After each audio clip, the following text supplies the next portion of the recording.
それでは始めたいと思います。皆さんこんばんは。XR で、コンテンツ制作に挑戦したい方のためのクリエイティブコミュニティ、Beyond the Frame Studio、第6回トークイベントがスタートします。私は、Beyond the Frame Studio 企画運営メンバーの岡本と申します。どうぞよろしくお願いします。本日はですね、日英同時通訳となっておりますので、Zoom 画面右下の言語選択から日本語または英語を選択いただければというふうに思います。ではまず、今回初めての方のためにですね、Beyond the Frame Studio について簡単にご紹介します。Beyond the Frame Studio とは、その名の通りですね、枠組みを超えるをテーマに、従来のスクリーン映画のフレームを超える XR でコンテンツ制作にチャレンジするための方のためのクリエイティブコミュニティとなっております。このコミュニティはですね、2021年から開催している日本初の XR に特化した国際映画祭、Beyond the Frame フェスティバルをきっかけにスタートいたしました。毎月ですね、様々なゲストを招いて、継続的にトークイベントですとか、ワークショップ、XR 作品体験会、ハッカソン、参加者同士での交流やコラボレーションができる機会を設けていく予定となっております。参加型のコミュニティをですね、運営していきたいというふうに考えておりますので、ぜひですね、Zoom のチャット欄に記載されている Beyond the Frame Studio のホームページより、コミュニティへの参加登録をいただければというふうに思います。また、今後のイベント告知をですね、Twitter の方でしていきますので、Twitter の方もですね、ぜひフォローいただければというふうに思っております。はい。それではですね、今回はですね、第6弾となっておりまして、台湾から VR フィルムラボのプロジェクトリーダーであるSeboxさんをお迎えいたしまして、VR フィルムラボについてのご紹介ですとか、あとは台湾の XR 業界事情、コミュニティ設計について、日本と比較をしながらトークをしたいというふうに思っております。また、皆様からですね、ご質問にお答えする Q&A も行う予定となっております。登壇者の皆さんにですね、質問したいことございましたら、途中で質問タイムを設けますので、質問がある方は随時ですね、質問タイムにですね、Q&A 欄にですね、質問をお願いいたします。はい。すみません。また繰り返しにはなりますが、本日は日英同時通訳となっておりますので、Zoom 画面右下のですね、言語選択から、日本語または英語を選択いただければというふうに思っています。それではですね、お待たせいたしました。早速、Seboxさんにですね、簡単な自己紹介と、Kaohsiung VR フィルムラボのご紹介から始めていただきたいというふうに思います。Seboxさん、よろしくお願いします。Hi everyone online, and this is Sebox from Kaohsiung. So I'm going to share my slides over here.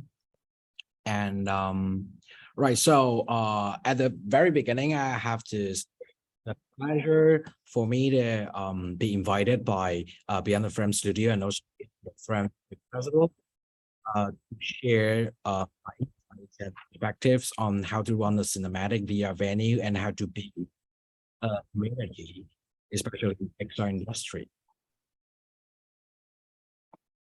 And sorry, I have to close the wait a minute. Okay. Sorry, I guess I can't listen to Japanese. So just a moment, please.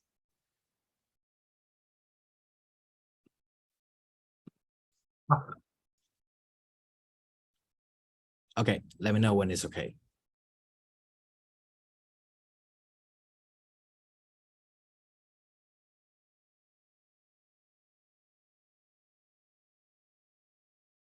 Okay. All right, nice. Okay, so so first of all, where's Kaohsiung actually? Kaohsiung is the second biggest city in Taiwan. The capital is Taipei, right? So it's in the north of Taiwan, and Kaohsiung is in the south. And we have a really good, we have beautiful, we are a really good, Kaohsiung is a really beautiful city, and we started Kaohsiung VR Film Lab back in 2017, and it was founded by Kaohsiung Film Archive. Kaohsiung Film Archive is a cultural institution that put a lot of efforts on cultivating new short film directors and also local, especially in Kaohsiung. We invite a lot of film crews to come down to Kaohsiung to shot short films.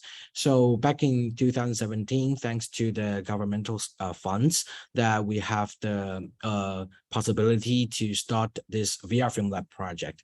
And it was led by the previous project leader, Grace Lee, and she has led us to, in full dimensionally, provide a lot of services for creators to step into the XR industry. So what is actually a Kaohsiung Film Lab? So we actually have a Kaohsiung Film Festival, which started back in 2001. At the beginning, it was only short film festival and a lot of panorama program that we will invite really good quality short films and also feature films from all around the world. So back in 2012, the short film the Kaohsiung Film Festival was accumulated, and we started the Kaohsiung Film Archive, and we start to funded those short films. And also we have a like a movie library, so all the residents can come to watch movies and to understand more and more about what exactly is localized made movie. So as I mentioned, in 2017, VR supporting program VR Film Lab was established by Kaohsiung Film Archive. And then we also created a LBE, which is the local-based entertainment theater back in 2018. So I will be putting into the 4 different categories today. The first one will be talent cultivation, and then LBE theater, also XR Dreamland, which is the Kaohsiung Film Festival XR program, and also the collaborations. So just like I mentioned before, Kaohsiung VR Film Lab has funded over 31 VR originals for the past 5 years. And these are the latest one. For example, those you may heard by Xinjiang Huang, the Samsara, and also Red Tail, which was nominated by Venice VR Expanded this year, and also Intimus, which was selected last year by Venice VR Expanded as a special screening. So these are all really good storytelling, and also we try to let these crew members to work with the local companies or artists in Kaohsiung. So that would be a good opportunity for local artists to join and to share their creativity and put their creativity into the media of VR, virtual reality.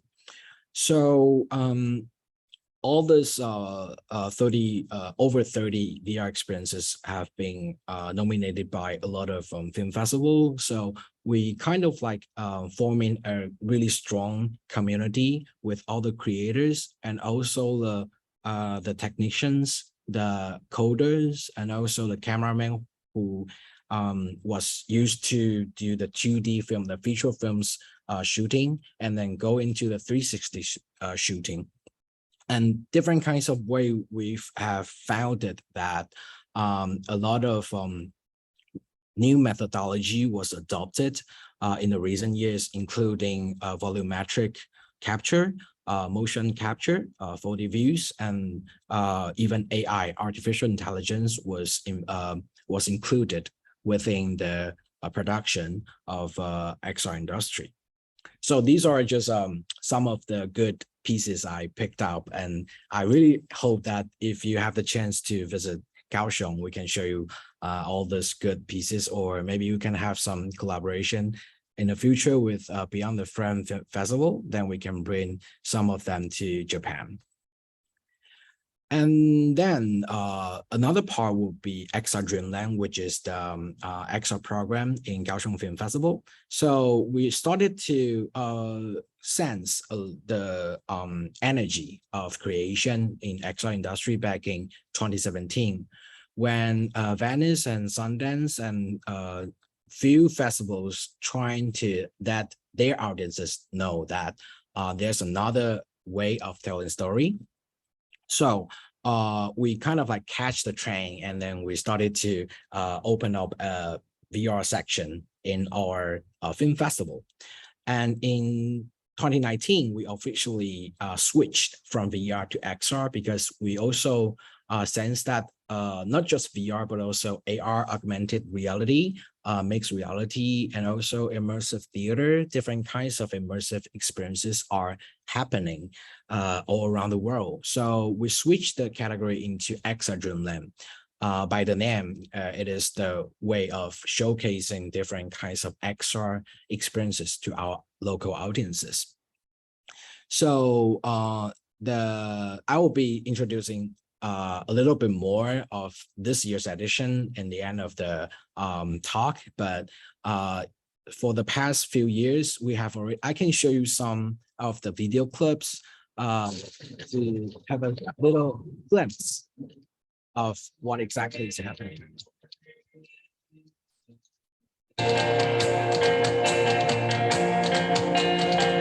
伊朗的迷人之处在于它能够带领观众身临其境。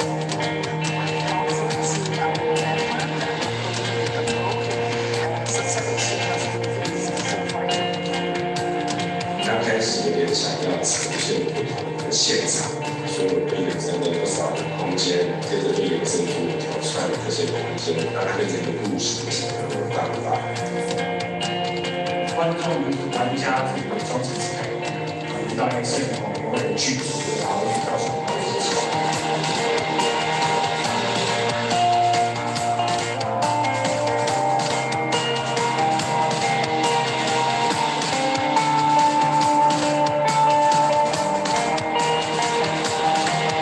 Kaohsiung VR FILM LAB Award Dora 得奖的是米夏娃。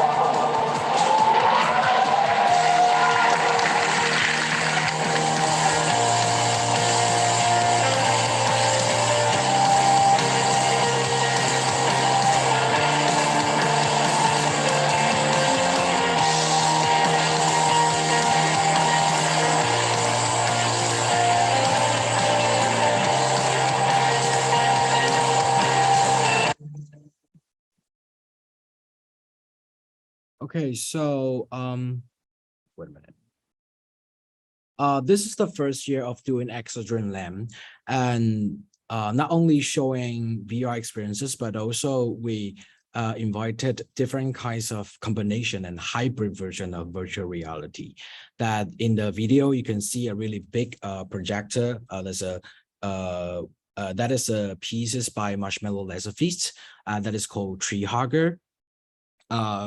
That is VR experiences that you can wear the backpack computer and then to try to interact with all the particles inside the VR. And then at the same time, we can project it on the screen to that the audiences understand what exactly is happening inside within the headsets. And also, if you see a choreographer, a dancer moving, she's a Margarita, which is a really talented choreographer. And she brought us the VR experiences called Eve that requires the audiences with the VR headsets. And at the same time, there will be a dancer dancing with the audiences simultaneously. So it's a way to break through the virtuality and reality, or we can say a way to connect the virtuality and reality. And moving to the 2020, due to the pandemic situation, we are not able to invite so many talents around the world. So we still try to input a lot of international good pieces in our XR Dreamland. So this is a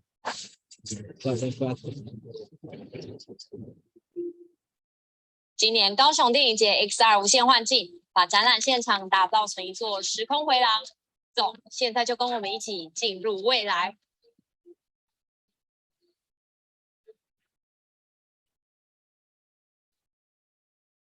今年31部作品有相当精彩的内容，我们总共展示了沉浸式剧场、AR、VR， 还有互动故事等等多元形式的内容。我们台湾自己的作品，尤其是观摩节目到高雄原创 VR 都相当的精彩。总以透过论坛、作品展演以及交流的活动，都有助于大家在这个领域的合作、摸索以及开展。我很期待动感平台跟攻壳机动队的这一个作品。Zeros 他们有一个 AR 的体验是蛮值得观看的亮点，我会特别想去看雾中。这度假班计划是蛮有趣的沉浸式体验，最期待应该是微醺猎手，听说有酒可以喝。重点还是体验。总影今年的展场都非常令人期待，错过非常可惜哦。Okay, so this is the XR Dreamland in 2020. We actually invited AR experiences by CinemaLeap, which is the AR headsets company in America. They collaborate with the Icelandic band Kaohsiung. They made up new experiences called Tonandi. So, and also we invited what is it called? The immersive theater, which was local made by Surprise Lab, which is called the Great Tipsy. So basically, it is nothing to do with technology. You are not required to wear any equipments, but you are in the theater, and then those actors will be interacting with you. It's more likely the Punch Drunk, which is a really famous group in England, and also Sleep No More is a really famous, what is it called? Immersive theater in America. And also we have different kinds of forums and events to welcome different people to join us to understand more about XR industry. And due to the pandemic again, it was really severe last year, 2021. So we decided to make our XR Dreamland onto the cloud. So we made a virtual edition. So I will just give you a glimpse of that.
Okay, so this is basically what we've done last year to move things onto the cloud, which is a really big challenge for us, but which is more close to the idea of metaverse that we've been hearing a lot the recent years.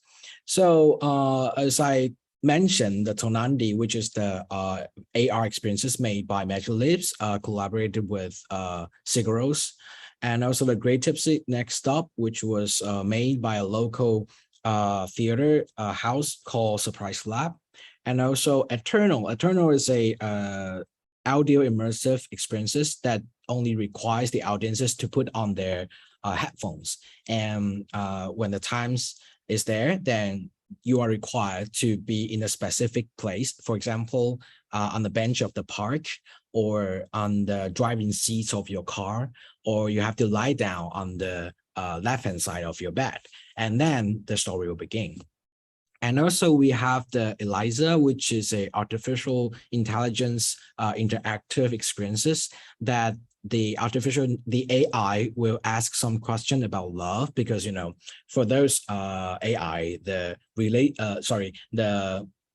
senses and also the relationships are the most difficult things for them to understand. By collecting all the answers, it becomes the database of the artificial intelligence, and then they will gradually become a more mature artificial intelligence that can answer all the questions by human if they have any relationship problems.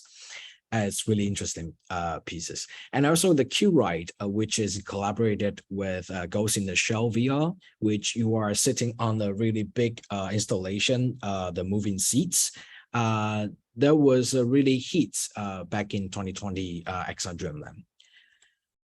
And also we have the forums, just like other film festival do, that we will be inviting a lot of international talents to share their insights and perspectives into the XR industry, to share what they think and what they think will be happening in the future to the local audiences and also the local creators. And also, because we have the Kaohsiung VR regional experiences, so every year we will invite these creators to share what's in their mind, like what do they think of making a VR, because everyone is new to this area. Some people may come from documentary, may come from theater, or even they are really good coders. So how do they adopt this media and then to put their creativity into the VR was a really crucial idea of how to that the audiences understand how does it feel like when you are immersed into that atmosphere. And also we have some of the physical events, for example, on the left down corner, that is a naked eye 3D wall. I think that's quite common in Japan, right? I've seen some in the, what is it called? Shibuya, or some really crowded places in Tokyo. Yeah, and also we have an interactive projector events. We invited the violist and also a DJ to do the audiovisual show. So all those things, what we are trying to that the audiences feel is what is actually immersive experiences. But you know, from my perspective, I think immersive experiences, this term is still growing. We can see a lot of new things coming up every year. We can see a lot of hybrid version of maybe the big mapping projector, or some of them are using instruments to connect with all the audiovisual shows that the audiences feel immersed, or to put the audiences into a place that they never thought they can be there. That is what we can define as immersive experiences. So I think it's kind of organic and it's still growing. And also within the Kaohsiung VR Film Festival, XR Dreamland, we will be holding the VR talent workshop, which we will be doing an open call for local Taiwanese creators to submit their projects. And we will invite professional lecturers from all around the world to let these creators, they have the creativity, but they don't actually know how to put this creativity into virtual reality. So we will invite professional talents from around the world to let them know a little bit more of what exactly is producing a VR piece. And we also have the pitching competition inside the talent workshop, and we support them with 1 million NT dollars awards to let them finish the prototype. And then we will send them out to the film festival and to meet different kinds of funders and organizations, even technical groups, to see if they can have the possibility to do the collaboration. So that is for the international matching and also the festival attending. And back in 2020, we even do the talent workshop on the VR chat because, those international teachers, they are not able to travel. So we decided to put it on the VR chat. Yeah, so this is basically what VR Film Lab, the project, is doing. And I hope you enjoy those videos.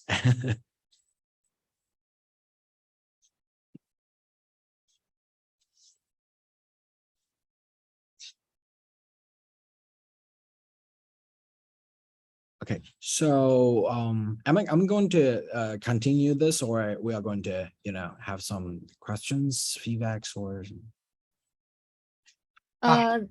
セボックさん、ありがとうございました。本当に素晴らしい作品を多数世界に発信されていて、また、ボリュメトリックですとか、AI ですとか、オーディオエクスペリエンスなど、様々なですね、新しいチャレンジをされていて、本日はちょっといろいろと勉強させていただければというふうに思います。たくさん聞きたいことがあるのですが、質問タイムをですね、最後の方に設けておりますので、ご質問ある方はですね、ぜひメモをしておいていただけますと幸いです。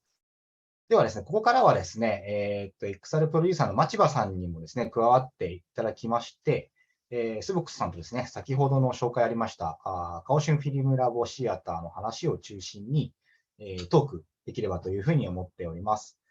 それでは、町場さん、よろしくお願いします。はいはい。お願いします。よろしくお願いします。セボックさん、よろしくお願いします。今回はよろしくお願いします。ありがとうございます。じゃあちょっと、第2部を始めさせていただきたいと思います。その前に、さっきのプレゼンテーションが素晴らしくて、ちょっと、聞きたいことがたくさんあるんで、ちょっと個人的に聞きたいんですけど、2017年当初からずっとカオシュン VR フィルムラボを注目してきたんですけども、自分はもうファンだと言ってもいいぐらいずっとカオシュンフィルムラボを見てきたんですけど、年々素晴らしい作品がラインナップされてて、で昨年のビヨンドザフレームフェスティバルでもシュウ・チーエン監督のホームとか、ウィ・リンホー監督のルックアットミーとか、チェンファン監督のサムサラを紹介したんですけど、カオシュン VR フィルムラボから出てくる多くの作品が世界で評価されている理由っていうのは何だと思いますか？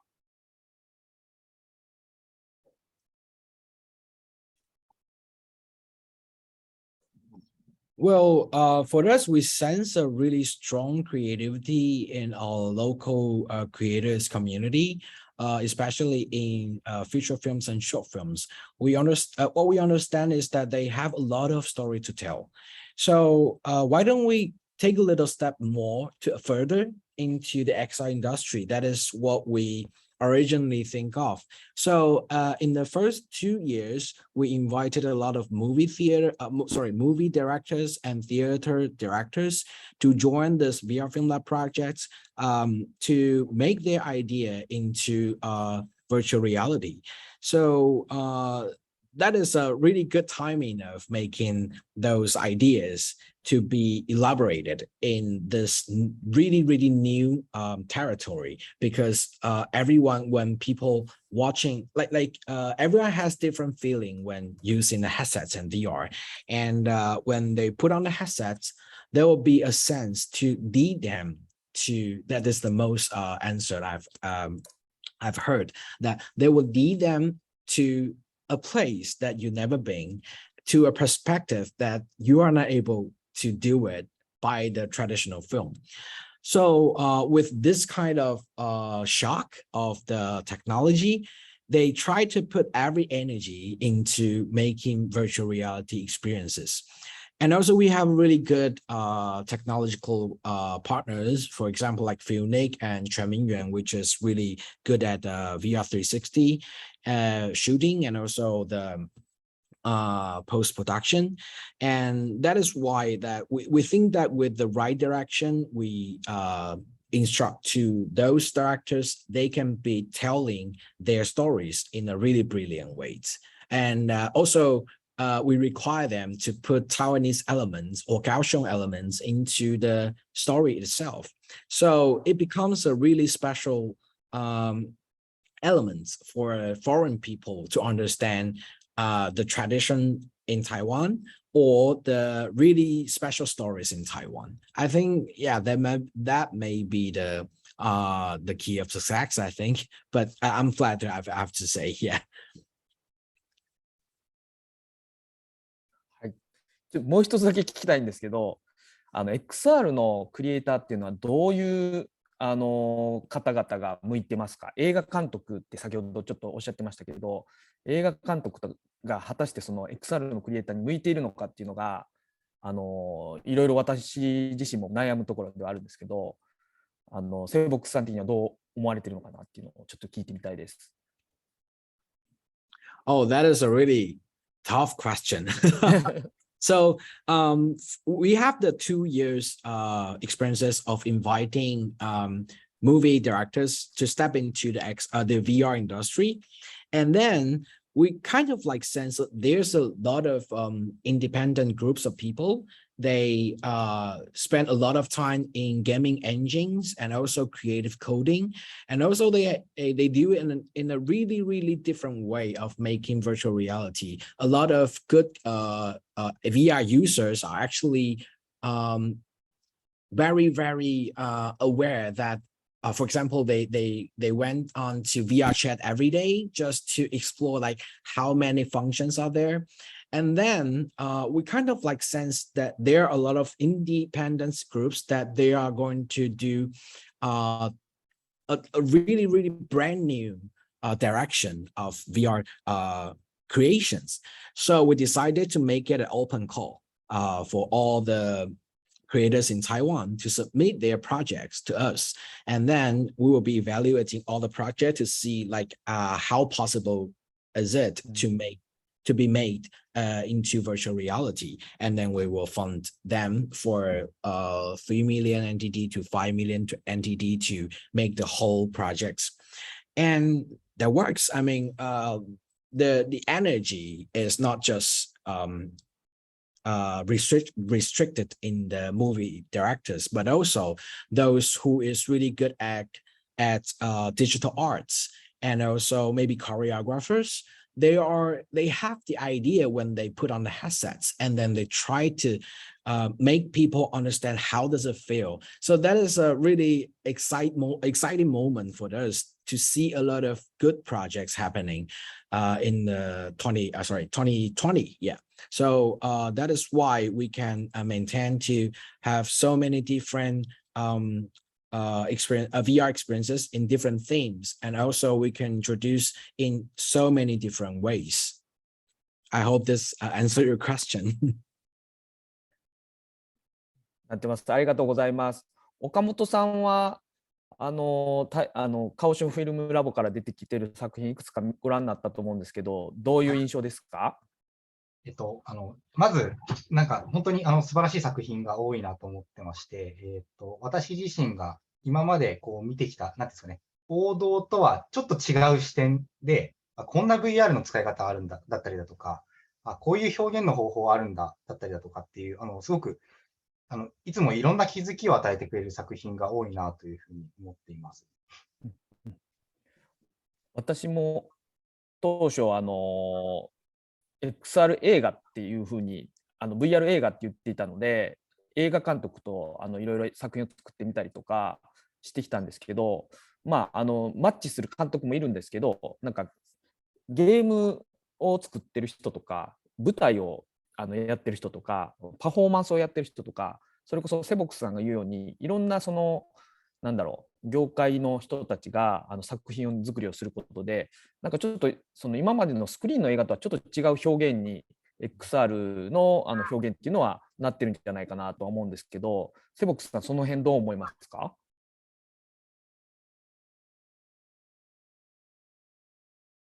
Well, so let me try to understand. The question will be like, how do we call these experiences, right? Yeah, that is a really interesting observation that we kind of like sense a lot of VR experiences shift from originally VR 360, which will be, we call VR movies. Yeah, because you can only watch it, right? But to focus more onto the interactivity. I think that is because a lot of creators started to understand the embodiments, and also the interactivity is more important when you are told you are being put into another place, which is to say, when an audience is put on the headsets, what do they expect to watch? What do they expect to feel? So why do we call that immersive experiences? That is because that we want the audience to feel like they are actually in maybe on the moon, or maybe I can put on a headset and I'm sitting beside in front of Kaohsiung, and that is a way that we can only watch. But if you are not able to interact, then you will sense that, oh, this is fake. This is not real. So when you can interact, you can dive into the story itself deeper. When you have the embodiments, that you will feel like you are really in another world, the world that looks like exactly the same or totally different, but you feel like it's real. And that is why we kind of like, we don't put it as a VR movie, but we use VR experiences or immersive experiences to name it all. Yeah. なるほど、よくわかりました。本当はちょっとこの辺の話を飲みながらでもいろいろ話をしたいんですけど、ちょっと今回の本題のKaohsiung VR フィルムラボシアターについての話をちょっとお聞きしたいと思います。ちょっと先ほど簡単に紹介はしていただいたんですけど、2018年から今までどういうことをしてきたのかっていうのをもう少し詳細に教えていただいてもいいですか？セボックさん。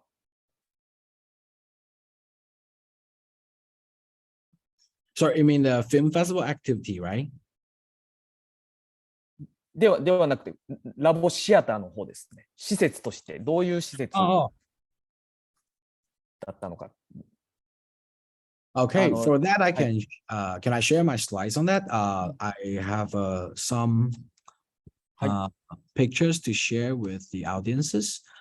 So yeah, well, back in 2018, that we create this local-based entertainment theater. It's called VR FILM LAB Theater, and it's in Pier 2, which is really it's a how they call that, because Kaohsiung is a harbor city, and alongside the harbor there's a lot of old warehouses.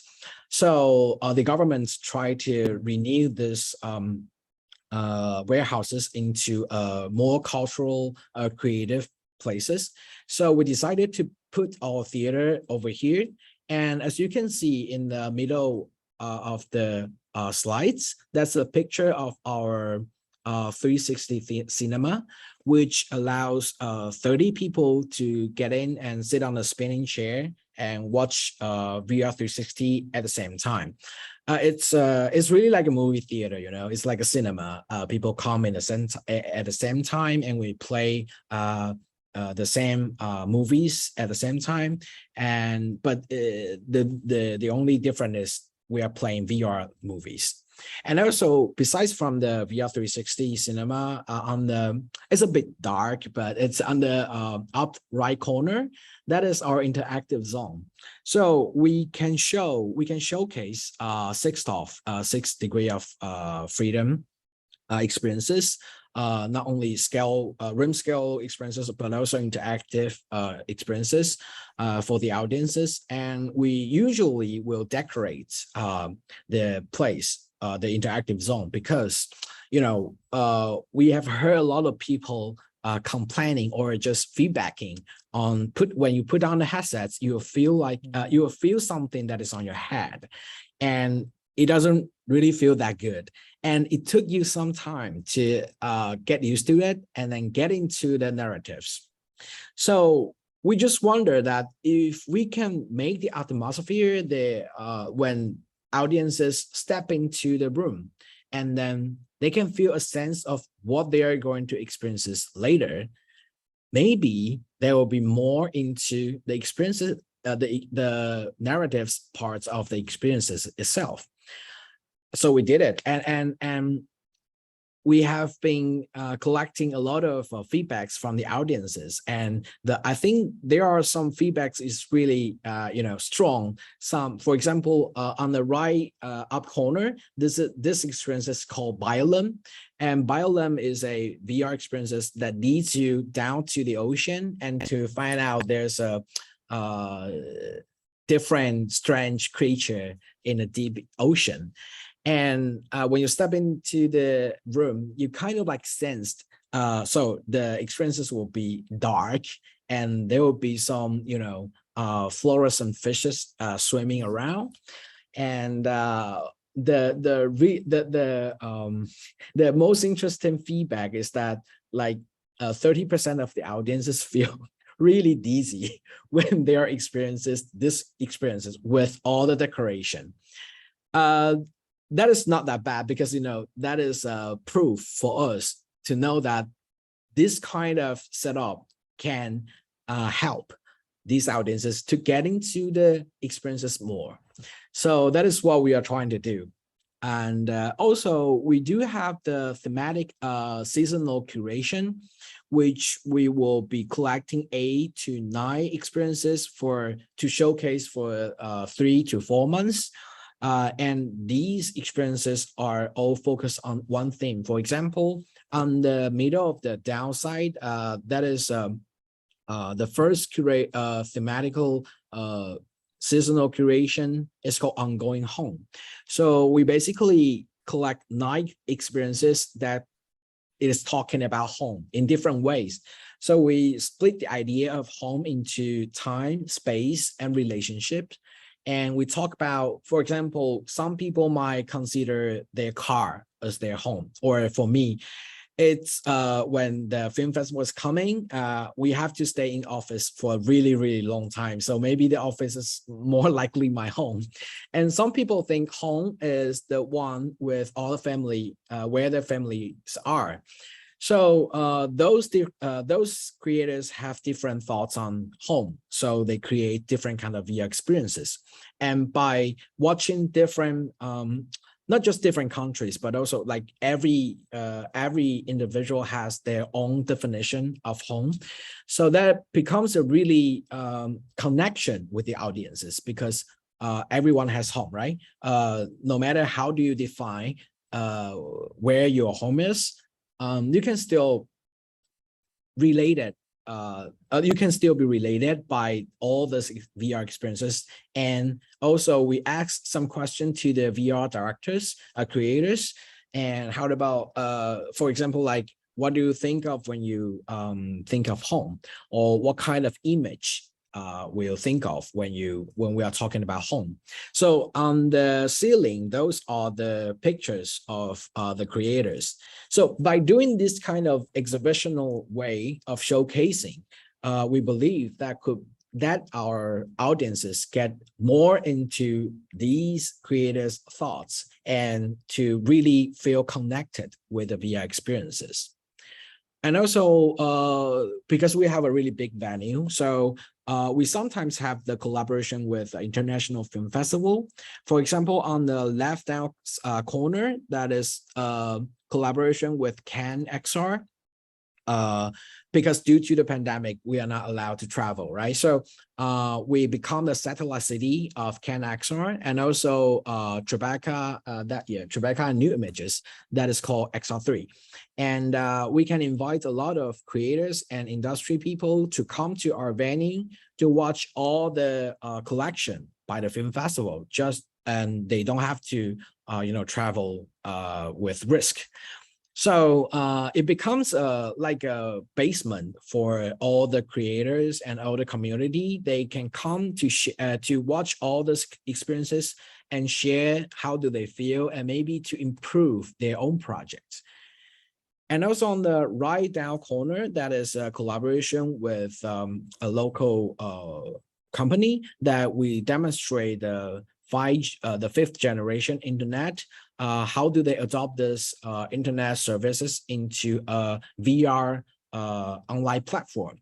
So when you put on the headsets, you can easily, just like you are using Netflix, you can easily choose what kind of VR experiences you would like to experience. And then, so we kind of like decorate the interactive zone into like a living room or just like your home. So you can lay down over there, you can sit on the sofa, sit on the couch, and then to just like when you are doing Netflix, but only in VR. Yeah, so this is we consider lab as has two main things: the lab for experiments and also the lab for people to make things, laboratory. So we always make it experimental, try to explore a new area of what can we do with the venue. So we sometimes we will invite talents, cross-media talents. For example, last month, we invited a group of people who are doing the spiritual music therapy, because this season, we showcase ASMR, which is a brand orgasm. There are 8 experiences that the audiences feel the euphoria, the extreme happiness in their brain.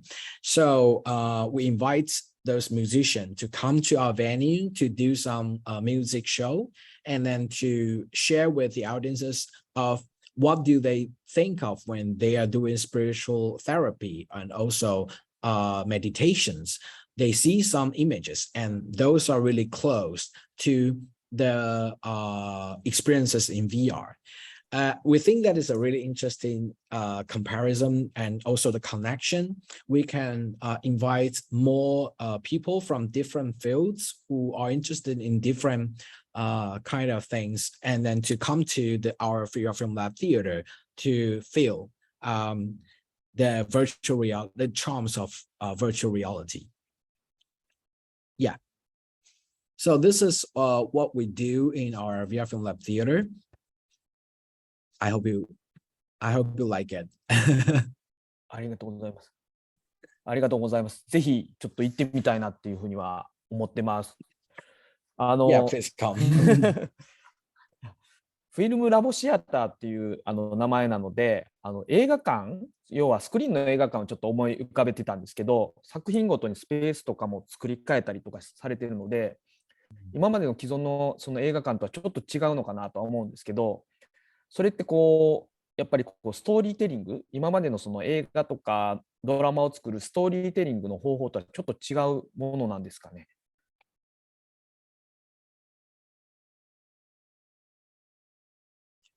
Yeah, when we talk about the narratives in virtual reality, we kind of like put in storytelling into another terms called story living, which lead the audiences into what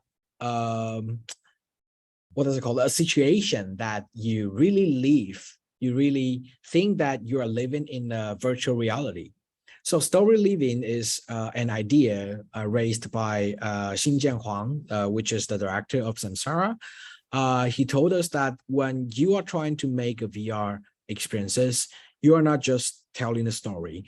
You have to let your audiences feel like they are really living in that atmosphere, in that world.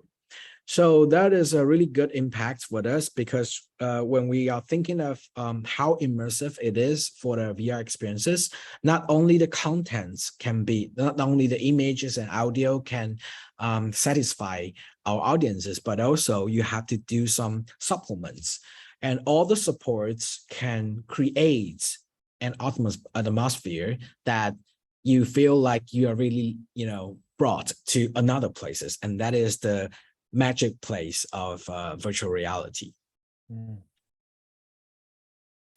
その通りだと思います。ここ最近それこそサムサラを見させていただいて、ストーリーリビングっていう言葉を私も初めて聞いたんですけど、今ちょっと日本でストーリーリビングっていう使う方はほとんどいないので、XR においてストーリーリビングっていうのはすごく私の中でも納得している部分ではあるんで、ちょっと今ストーリーリビングとはどういうものなのかっていうのをちょっと日本でもまとめられたらなと思ってるんで、またちょっとその辺の話は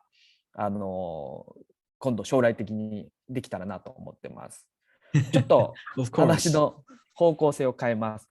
そもそもこのシアターは VR フィルムラボ、VR フィルムラボっていろんなことをされてるんですけど、フィルムラボシアターもそうですし、フィルムラボタレントワークショップもそうですし、XR レジデンシーっていう4つのことを XR フィルムラボではやっているんですけど、このシアターというのはVR フィルムラボの中でどういう役割になるんでしょうか。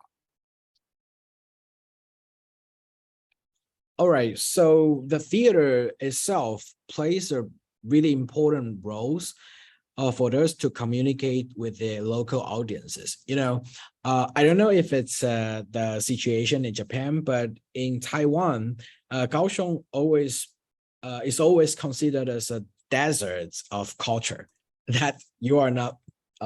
It's hard for you to get into cultural events in Kaohsiung, but in recent years we think we try to put a lot of events and also the venues for our people, our residents, to get closer to the cultural events. The comparison was between Kaohsiung and Taipei, which is the capital city. Taipei has all the resources, right? And they have a lot of, they have a really good amount of consumers consuming cultural related industry. And we are trying to form the industry here in Kaohsiung, but by different kinds of way. So I think the theater plays another important role is to let the audiences understand, the residents to understand that there is still a really, really different media they can access. And that is also entertainment, and that is also educational, that is cinematic, and that is something that they might be interested in. So we always hope they can, open their mind to embrace new things, new experiences. So not only did we showcase VR originals by Kaohsiung VR Film Lab, but also invited a lot of international good VR experiences to Kaohsiung, just to let them know. Like, for example, in the movie industry, we have cinema that is art house, only showing screening art house movies that is more, it's not that commercial. So in Taiwan, we have a lot of venues offering the VR gaming equipment and also the softwares, but we don't see really only like a special venue only made for the narratives VR experiences. So that is really important roles that we are playing. And I think that in the futures, we will be collaborating with more venues, including museum, gallery, and also we are talking to those, for example, those gaming arcades to see if they can have a space for us to play some narrative VR movie, because when the parents taking the kids to the arcades, the parents might want something else, just something else from game. So the kids can go to the gaming parts and then the parents can go to the VR narratives parts. And that is what we think that could be a way for people to get more used to VR experiences. And then when it is popularized, when people get used to it and think of it as a normal entertainment option, and then our VR original contents will be more popular, because people kind of like they understand there's an approach to do the entertainments, and then they will explore more. Yeah, so I think that is kind of like a mission for us to do. Yeah. ありがとうございます。岡本さん、こういう施設って日本にありますかね。思い当たる施設ありますか。はい、よくぞ聞いてくださいました。ちょっと、はい、私の方から共有させてください。はい。我々の Beyond the Frame プロジェクトですね、大きく3つ今動いているというようなところです。1つが XR フィルムフェスティバル、日本初のですね、XR に特化した国際映画祭である Beyond the Frame フェスティバルですね。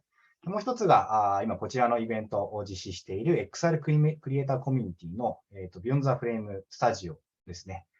で、これ、まだ、公式にリリースは出していないんですが、今、まさにですね、カオシンフィルム、VR フィルムラボのようなですね、施設を、計画しておりましてですね、こちらの、計画を今準備をしているというようなところでして、本日はちょっと、いろいろと、セボックスさんにですね、実際に運営されている立場からですね、お話をお伺いできればというふうに思っていた次第です。で、早速なんですが、私からも質問よろしいでしょうか。もちろんです。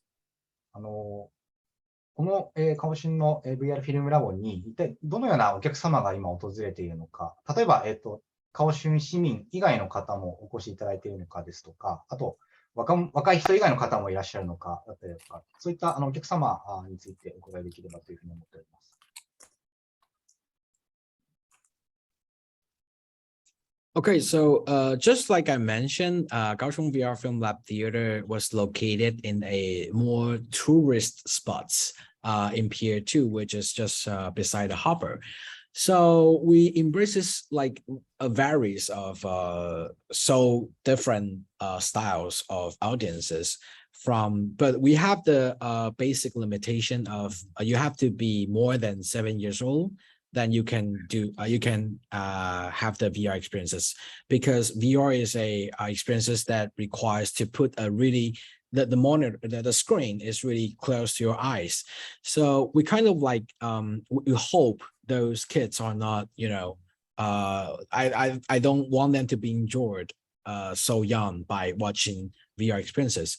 So more than 7 years old, and we've embraced, yeah. So all right, there's a really interesting old lady who was 75 years old or something, and she's really active into new things. Back in the Kaohsiung Film Archive, she's already a fan of us, and then go to the VR film. When it goes to the VR Film Lab, she is really interested in taking all the. She just wanted to have a try of all the new things. So that is what we find it interesting, because sometimes we will showcase, for example, In the Mist, which is a VR originals by Kaohsiung VR Film Lab. It's talking about how a surreal journey when you get into a gay sauna, the steam house of gay sauna.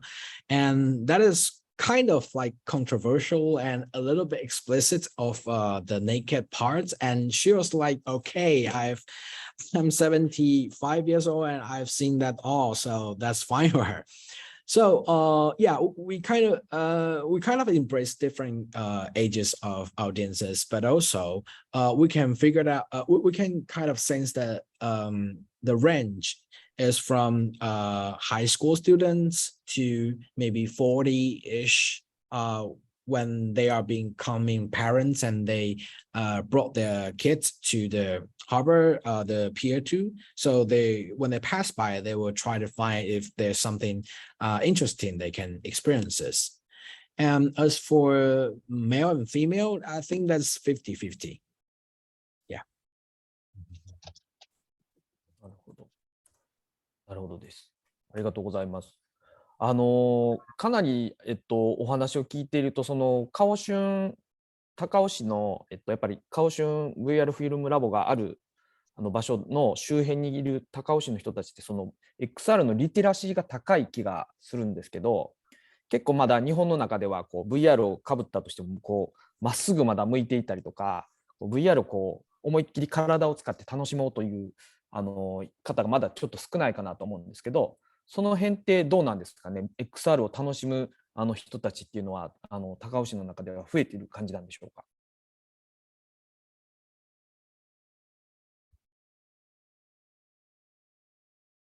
Well, that is interesting question that we kind of like find out that in Japan there are more people have their headsets at their house. So you don't really require a venue for them, an LBE venue for them to go out to experience it, because a lot of good experiences, a lot of good titles are on to maybe Oculus TV, Steam VR, at HTC Viveports. So they are more aware of what is happening online. And I think there's a quite differences between Japan and Taiwan, because we don't really have that many people who have headsets in their home. Even though the Oculus Quest 2 is really cheap, you know, it's like $399 US. It's cheaper than an iPhone. But but I think that because VR experiences is really private and it's really intimate, because you can only play it per person once. So for those families or who live together, they were decided to buy maybe Switch or PlayStations, or those they can share with, instead of buying a VR headsets. So that is why we think that the venue is still important, because it's just like, even if you have Disney Plus, Netflix, sometimes you still wants to go to cinema. You will still wants to go to movie theater. And even though you have the Spotify, you have all the music apps, streaming apps, you still want to go to concerts. And that is exactly what the collective experiences made. When you are experiencing the same thing with different audiences, especially when it's interactive, that you can interact with the other audiences, that could be the most important things of doing all the appreciation of the art forms.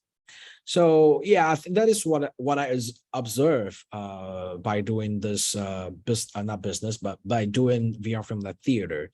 And we kind of like looking forward to the popularizations of VR headsets, but we still think that LB venue is rather important.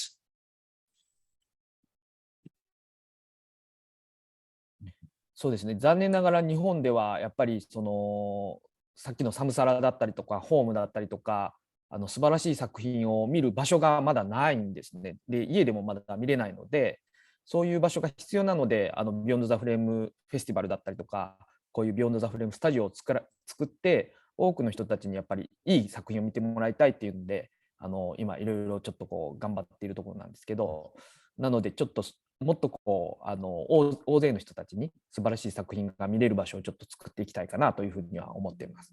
あとちょっとかなりリアルな話をちょっと聞きたいんですけども、施設シアターはやっぱり施設なので、施設を継続させるためには収益性が必要になってくると思うんですけども、このシアターの、その収益性を上げるための工夫とか、今どういう状況なのかっていうのを教えていただくことって可能でしょうか。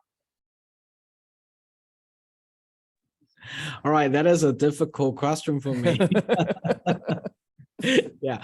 Okay, so VR Film Lab Theater, actually the whole project, the VR Film Lab project was funded by public funds and also governmental subsidy. So we have the freedom to relatively free to do like anything we would like to do, but still maintain a certain amounts of revenue. That is because that we try to communicate not just VR to all the audiences. So in the first place, we try to let people feel that, okay, so this is virtual reality. This is new. So you have to come, you have to try. But sometimes when they come to our venue, the first question will be, so what can I play here? So what kind of games do you offer? But we are actually not a gaming arcade. So we have to put a lot of efforts into explaining what is narrative VR experiences, what is VR movies to the audiences, and at the end they will feel like, oh, so I cannot kill some zombie, then I'll leave. So that is kind of like a difficulty for this. We kind of try to overcome this kind of obstacles in the past years by doing a strategy that we communicate with the audiences about the theme, the story. For example, there's a really good quality VR experiences called Battle Scar. So Battle Scar is talking about back in 1980s in New York. There's a bunch of people who doing punk music, and especially women, and then they have formed a gang and what we can call it a community to share their anger about the injustice of the society, and they play punk music to shout out their claim. So by this experiences, we try to communicate with the audiences. Also, do you like rock and roll? Do you like punk music? Do you support this kind of, do you want to see what does it feel like when being a woman back in 1980s in New York? And also, do you want to ride on a adventure with the protagonist? So by communicating all these things, and also we can dig into more deeper. For example, Patti Smith, which is she's a really good musician and also a journalist right now, and also writer. So some people, they may not have the interest of virtual reality, but they love punk music. They've heard of Patti Smith. They've heard of the golden age of punk music in New York. So they will be, okay, so let's give it a try. So they will come to our venue. Another example will be Ayahuasca, which was made by the French director, Jean Cunan. Ayahuasca is a spiritual herbal soup. What does it call, soup or medication that is used in Amazon forest, that the shaman will be using this kind of herbal medication to people. They can connect with the message from the universe. So the director has already tasted the medication for more than 100 times, and it's still legal in the Amazon forest, but it's not legal in Taiwan or some parts of the world. So if you are interested in spiritually, like meditations, and also spiritually, what is it called? Like upgrading your inner self, then you'll be interested in, can I drink the ayahuasca? But I have that, I don't have enough money to travel to Amazon forest, right? So I can try that by using VR headsets.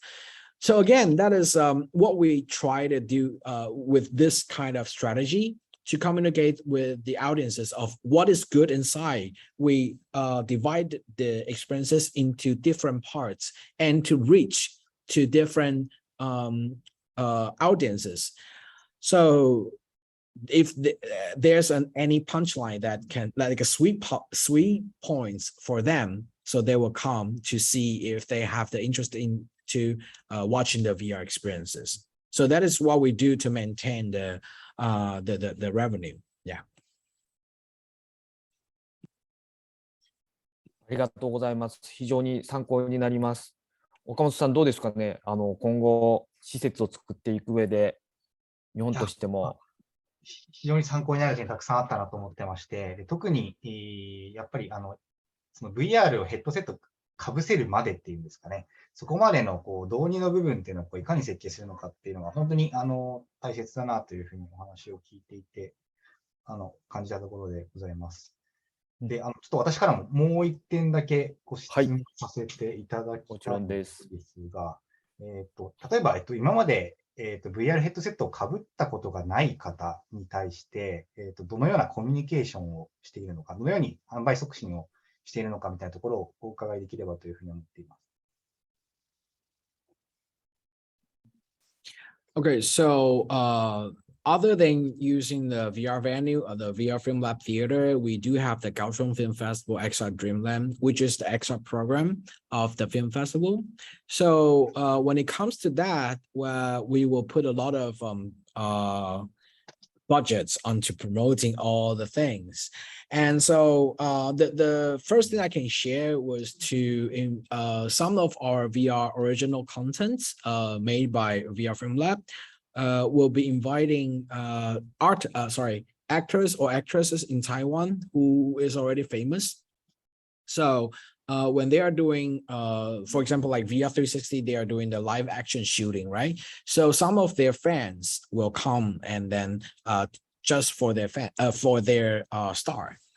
And also we communicate with the audiences to kind of like, this is an illusion that if you put on the headsets, you'll be taken to another place. So in our theater, the most earning experiences is actually the Everest, which took you to the top of the Everest, the mountain, right? So it's hard for people to, really climb up to that. And then that becomes a really, really, magical moments that there might, the world is so big and there might be some places that really existed, but you are not able to go. But by wearing the headsets, you're able to see the scenery of there. And also, if you are not able, another one will be Apollo 13, which took you, this is simulation of landing on the moon. So, for people like us, we are not able to be astronauts, right? So if you put on the headsets, you can go through all the process when the rocket was launched and then go into the space and then finally landing on the moon. That was a really spectacular process for the audiences to feel. So these kind of things are the hints, or not hints, the charms for people for us to attract them.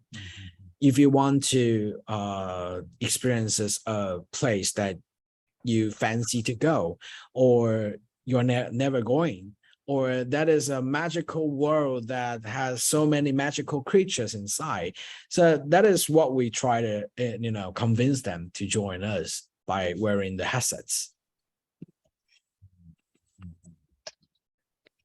ありがとうございます。じゃあ、岡本さん、次にコミュニティの話をしますか？そうですね。ちょっと時間が来ましたね。たくさんお話したいことはあるんですが、続いてちょっと、ここからはですね、日本の XR 業界と比べながら、台湾のですね、XR コミュニティについてディスカッションできればというふうに思っております。はい。でまず、セボックスさんにお伺いしたいんですけれども、今の現状の台湾の XR コミュニティについて、例えばどういったバックグラウンドを持ったクリエイターが参加しているのかですとか、そういった部分についてお伺いできますでしょうか。Okay, so that could be, I can talk a little bit on the talent workshop that we will do annually. So how do we form? We don't really tend to form a community in the beginning, but just try to try to produce a lot of good quality VR experiences. So we think of, we are not able to have that amounts of funds every year. So we should start cultivating talents, which is some really talented creators. They have already the knowledge of their field. For example, they might be a choreographer, or they may be a theater director. They are good at audiovisual artists. So they come from different area, and then they come to the XR talent workshop, a VR talent workshop, and then have the lectures, and then they have more understanding of how does it work. So gradually, we've done that for like 3 years. So gradually, we have a lot of alumni. It's including all the creating groups. it's already like more than 100 people in our community. That because if I want to do a 6 VR experiences, I have to find someone who can do the game engine, for example, Unity or Unreal, or also I should find a coder. So within this community, within this talent workshop, they started to cooperate with each other. And then they form another group. It's just like a band, some guitarists will go to another band to play guitar because there's something else they would like to try. And this kind of like making this community happen. And also, we always welcome these alumni to come back to Kaohsiung Film Festival, XR Dreamland every year, because when it is the film festival, we will collect a lot of really good VR experiences, but it can only be showcased for like 17 days only during our festival. So it's a really precious time for them to, explore their understanding of what is happening all around the world. And gradually, and also we have a lot of parties and also the gathering within the period of film festival. So gradually people know people, and then they started to work on different projects. And what we can do was trying to support them with the resource we have.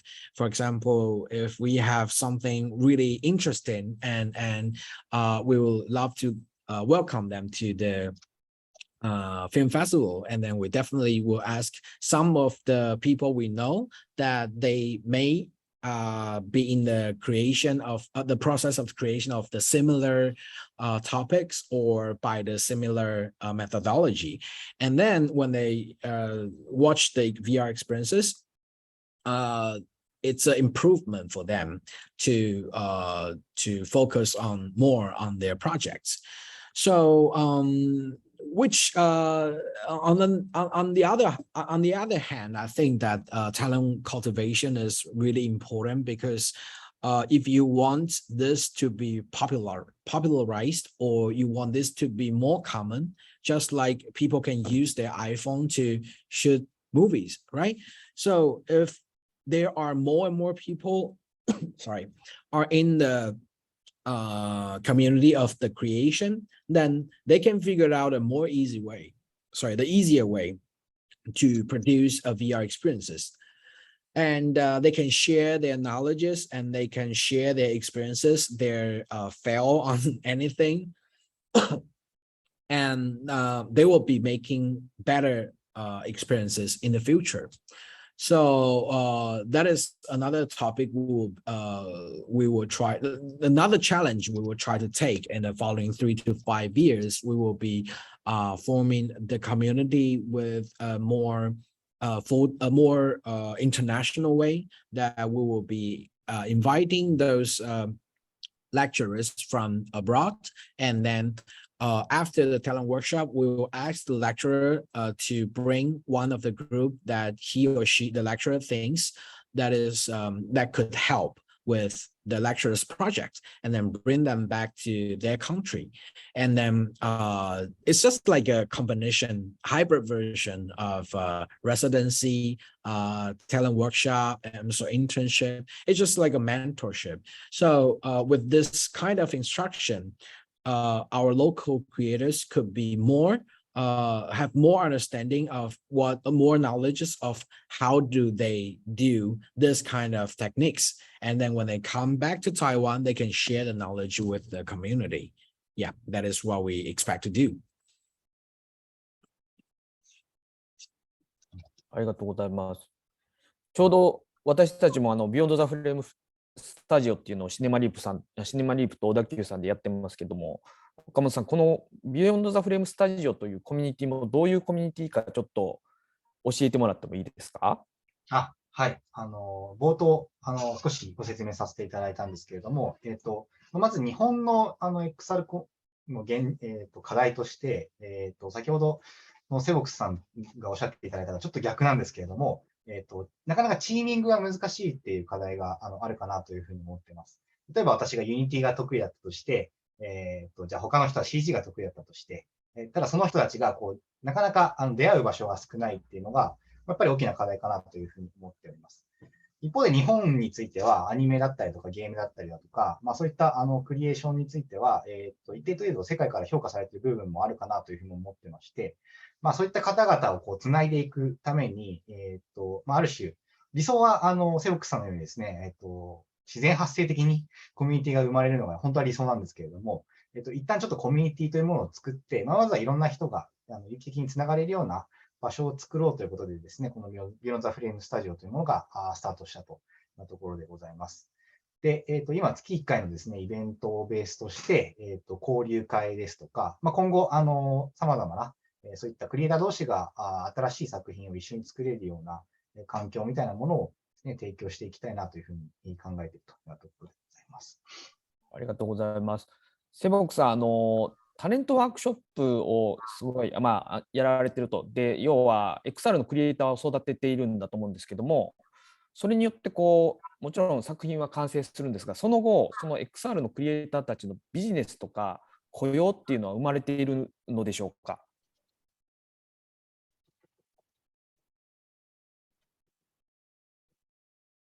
Okay, so that is another difficult question. Talking about business model in virtual reality is not that mature right now. I have to say, I have to be really honest with that. But as I mentioned before, when the headsets become more popular, like it becomes like just like a cell phone, like a smartphone. If everyone, those who has a smartphone, maybe some people has like 2 or 3 smartphones on their own. So when they started to value what exactly the VR headsets could bring them, they were started to purchase the headsets. And when it becomes the necessity in their life, and then those contents could be sold into the international pool. But before that, I think that we kind of like try to let these creators understand that if they are doing a VR experiences, it's not just inside of the VR. Maybe they can do it for the mass projections version of that. And in Taiwan, especially this year, these 2 years, we have a lot of mass projection venue, just like a little bit like CinemaLeap in Japan, that those audiences could get inside and have a really, really good interactivity with all the projections and also all the installations. So what we try to let these creators understand is that when you are doing this VR experiences, you have to think it more complete. For instance, if you are telling the story of really magical garden, I just made up right now, a magical garden with magical plants you can eat and then you can fly in the sky. Then how about think of if you can have it with the mass projection way into a venue. So when you finish the VR project, you can make it into another version. Then by this approach, you can open up the business possibility of your artwork. And also, what if you can do it with a short film version? For example, if it's all animation, could it be another version just in the traditional movie? So you can send this movie into film festival and even to different kinds of theater. So what is the most important thing is the story itself, the narratives. So I think what we try to let these creators understand is that your creativity is the most valued thing. And by adopting different kinds of media, you can elaborate your creativity into different ways, different forms. And the audiences can be connected. For example, if I do the VR experience of the magical garden I just made up. And then sometimes if I go to somewhere and I can see an exhibition of the magical garden, I will say, oh, I saw that on VR. And also maybe there's an AR app of that. So these different kinds of form can that the talents to find a way for them to survive, or otherwise it's really hard for the creators. But yeah, I think that it's rather important for them to explore the territory, because virtual reality or the immersive theater is really, really new to the world. So if they can come up with a new solution of that, I think they can form the international cooperation, that they can be another way of like a new generation work by doing coding, by doing animation, by doing gaming engine. Yeah. It's really difficult. So I hope this answer your question. すいません。その難しい質問をちょっと今度岡本さんにもしたいんですけれども、施設を作ったりとかコミュニティを作ろうとしている中で、日本としてはその辺クリエイターの雇用とかその辺どう考えられてますか？これ非常に難しい質問だなというふうに私も聞いていて思っていてですね。やっぱり正直足元では、まだまだ VR ヘッドセットだったりだとか AR のデバイスというものが普及していないといった中で、なかなかマネタイズするのが難しいというような現状にあるかなというふうには思っています。ただセボックスさんおっしゃった通りですね、今後この VR だったりとか AR というものがもう当たり前に普及した時代に向けてですね、じゃあ今我々足元でどういったことができるのかということで、例えば、企業が作っているサービスに、クリエイターの力が必要だったとなったときに、じゃあそこに対して、紹介をするだったりだとか、VR ヘッドセットのデモに、クリエイターの力が必要だというときに、じゃあそこに対して、新しいクリエイターを、育成して、紹介して、デモを作ってもらうだったりだとか、なんかどうしてもそういったやり方で、地道に積み上げていくしか、今はないのかなというふうには考えているというようなところですね。この間トークイベントでお話ししてたのが、宇宙開発に似てるんじゃないかっていうふうなことをおっしゃってたのを思い出したんですけど、要は目的がそのままそれでお金が稼げるというよりは、宇宙開発みたいにそこでやることによっていろんな技術の使うものに発展していって、違うことでいろんなそういう技術が新たなビジネスだったりとか、新たな技術を生んでいくんじゃないかっていうおっしゃっていたのがすごく印象的だったので、そのもので稼げるといいんですけど、そういうもうちょっと広い視野で見ていってもいいのかなというのはちょっと自分自身は思っているところですかね。セボクさん、この日本のクリエイターとのコラボっていうのも可能性はあったりするのでしょうか？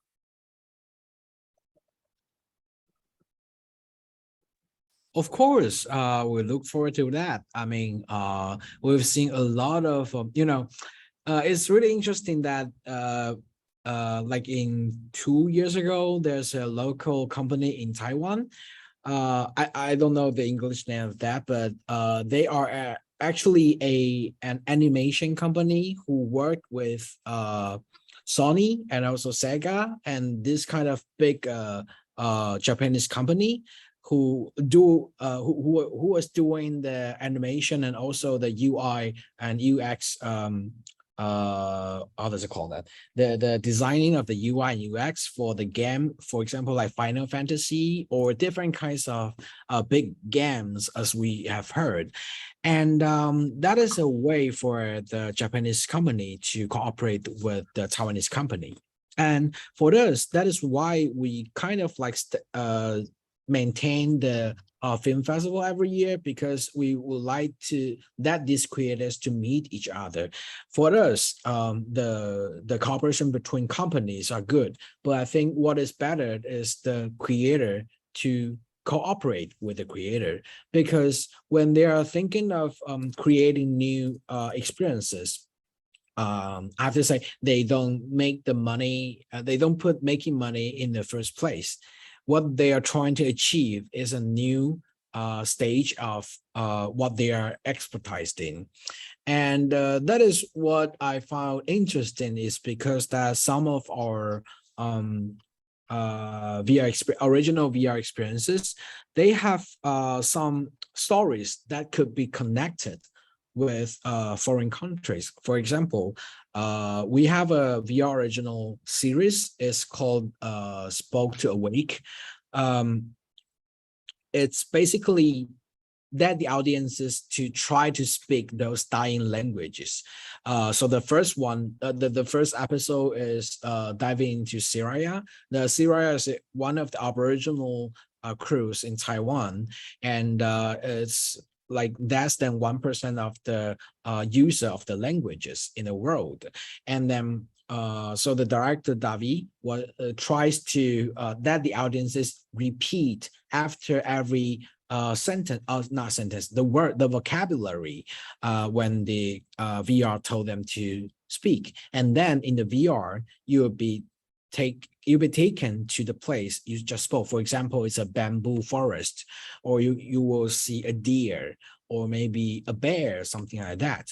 And the second episode is actually made by it's called Kusanda. It's the Kusanda crew in Nepal, and the creators Gayatri and also Philip, they also focus on they really concerned about the dying languages Kusanda. So the pattern is similar, to ask the audiences repeat after the exactly pronunciation. So by repeating this kind of words, they can understand more about the languages, not just the language, but also the culture, because once the language dies, not just the language dies, but also the culture will be vanished. So this kind of things, I think, will be happening in all around the world. For example, there might be some dialect in Japan, I don't know, that could only be used by a really, really small group of people. Then they can start to think of maybe how do they save this kind of languages, and then this kind of international collaboration could be formed. And that is why we want to, invite a lot of you to, like a lot of people from your studio to come to Kaohsiung this year. ありがとうございます。ちょうど僕もクスンダは大好きな作品で、ちょうど昨日また見て体験したんですけれど、日本にももちろん消えてしまうんじゃないかという言葉がやっぱりあります。北海道のアイドルの言葉だったり、クスンダっていうのはそういう意味ではすごく参考になる作品だったなっていうのはすごく思ってます。で、私たちもビヨンド・ザ・フレームフェスティバルっていうのもやっぱり継続させるために頑張って、でなんとかカオシュン VR フィルムラボとコラボレーションできるぐらいにちょっと頑張っていきたいなというふうには思ってます。ちょっとコミュニティからカオシュン VR フィルムラボについてに話題を変えてみてもいいですか？岡本さん大丈夫ですかね？ちょっと変えてみて。大丈夫です。はい。はい。で、カオシュン VR フィルムラボっていうのは、高雄市でやってると思うんですけど、高雄市はカオシュン VR フィルムラボに何を期待しているんでしょうか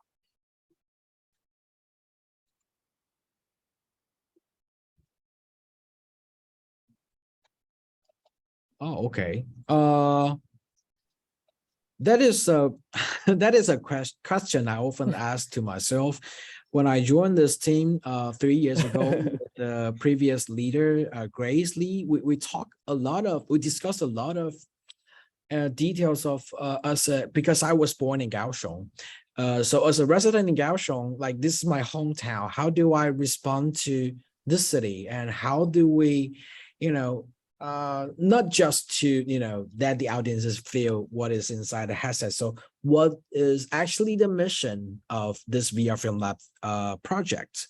I think that by using the some of the I don't have the clear answers right now, but I can answer like step by step. For example, in our Kaohsiung VR originals, we sometimes see a lot of really beautiful scenery made in the VR headsets, and if we work hard enough, we can make the VR experiences really beautiful, and then we send out to the film festival internationally.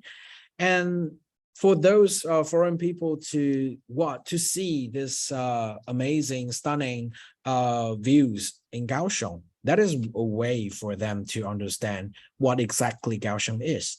And the other part will be like the language part, just as we talked previously. If they can hear more of the languages, especially in dying languages, with those foreign audiences to be, more interested into digging into this culture, to see if what they've already know and then what they haven't got the idea of. So they will try to know our city, and then they may someday, when the quarantine is when the COVID is over, they can really travel to Taiwan to see the scenery itself. So by this kind of thing, as a Kaohsiung resident, as a Kaohsiung人, as we say, we hope to connect in different aspects with all around the world, to let them know that you are not only experiences Kaohsiung in the VR headsets, but also we are real here. So someday you can visit us. Someday you will find your what's more attractive when it's real. So even though I'm doing the virtual reality industry, but I fancy more to the real things, but not virtual things. So that is the things that even though I saw the Everest in the headsets, I keep thinking of maybe if I'm good, good enough, I can go up to the Everest sometimes by myself. And that is the expectation I think we can give, the hope we can give to the audiences. And besides from, because, Kaohsiung was an industrial city back in the 1950s to 60s. And then gradually we become more like a tourist city. And then I think after 2010, we started to put a lot of efforts on the soft strength. What do we call about soft strength is that for those creativity to be elaborate. For those we always call that I always call Kaohsiung is the Hollywood in Taiwan, or the Cannes in France, because our weather is really good. I mean, it seldom rains here, and then we have mountains, we have oceans, we have good urban views, we have good skylines. So we have basically everything. You can come here to experience everything like within this tiny city. And what I think as a Kaohsiung people, I think we should put it this way, to let the world know better of what is Kaohsiung City is, not just the physical way, but also the inner way.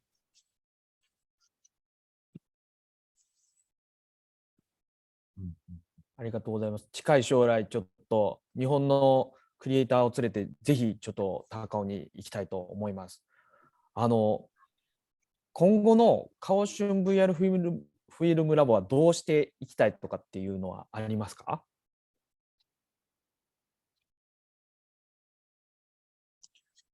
Okay, so I can maybe share a little bit of the collaboration we are doing right now. So basically, we have done, at the beginning of Kaohsiung VR Film Lab, we had a really good connection with New Images Festival in Paris, France. So we started the collaboration with New Images back in 2018. The first thing we do was the program exchanges. So that is the way for Taiwanese people, for Kaohsiung people, Taiwanese people, to experience more about the foreign aspects into the VR industry. And also we started to expand the collaboration into the residency and also the talent workshop awards, which is we invite one group, artist group from France annually, and then ask them to come to Kaohsiung to do the field research, and also to just to experience the city and to find out if there's interesting stories they can put into their VR experiences. And then we do a prototype showcase for Kaohsiung people, so which is really, for example, the first year was Atlas by Yen Deval, and Yen made those miniature, the crafts, the paper crafts of the different kinds of buildings in different city. So he actually visited a lot of places, and then he put the traditional building in Taiwan into his experiences, which is really amazing. And also last year was Hayong from Inner Space in France, who have done the Guardian of the J Mountain. J Mountain is the tallest mountain in Taiwan. And the story talks about the Aboriginal people's relationship with Japanese people back in the Japanese colonization in Taiwan. And she just wants to do the comparison because she's a Korean, and Korea was colonized by Japan before. So she wants to do a comparison. So she tries to adopt the traditional shadow puppets ways of storytelling into the VR experiences. And also the story is actually happening in Taiwan, in Kaohsiung. So these kind of collaborations can make our stories to spread out all around the world. And that is what we are really fancy for. And also, we have done a really good new collaboration with Metamorphosis, which is the biggest scale of XR festival events in Latin America. Damien, the curator of Metamorphosis, we have agreed on bringing a project by their lab to our film festival this year, and then we can try to see if they can form a possible collaboration with Taiwanese talents, because for the past year's experiences, because we have the competition, VR competition in our film festival, right? So there are a lot of really, really good quality and really talented VR experiences won our award. For example, The Line, or for example, Paper Birds. Those are really, really amazing works. So we try to think of maybe we can form the talent exchanges programs in the future. So yeah, we'll be having more collaboration in the future. And also Sea Shorts, which is in Malaysia, that is a collaboration that, because in Malaysia, they don't have that much knowledge of what is VR, what is immersive experiences. So this year we will be bringing some of our VR originals to Malaysia, to Sea Shorts, the short film festival, and to let the audiences understand there's another way of storytelling, story living, as I mentioned. Yeah.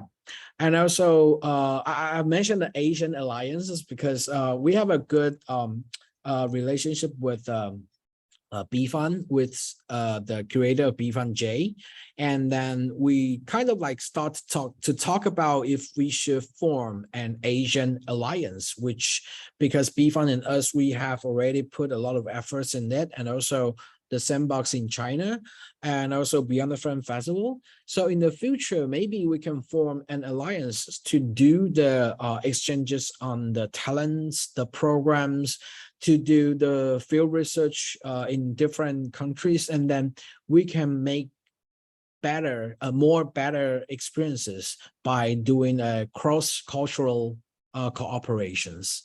Yeah, that is what we are thinking of right now.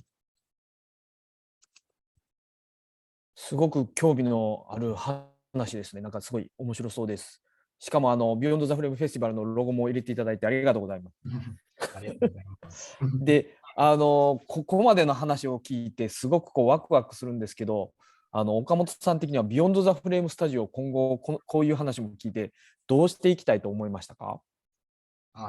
いや、もう本当にいろんな知見をいただいたなというふうに思ってまして、で改めてやっぱり、なんだかな、まず最初にお伝えしたいのが、このビヨンドフレームフェスティバルだったりとか、スタジオを将来的にカオシュンの映画祭とコラボレーションできるぐらいですね、まずは大きくしていって、まさにそのアジア同盟じゃないですけれども、アジアの中でも一緒に作品を作ったりですとか、様々なクリエイターの交流が生まれるような機会に育てていきたいというふうに思いましたし、やっぱり、日本には日本にですね、の中にもですね、なんか様々な、それは世界にはないポテンシャルみたいなことってたくさんあるかなというふうにも思いますので、そういったところをですね、少しでもなんですかね、掘っていけるようにですね、我々としてもちょっと頑張っていきたいなというふうに改めてお話を聞いていて思いました。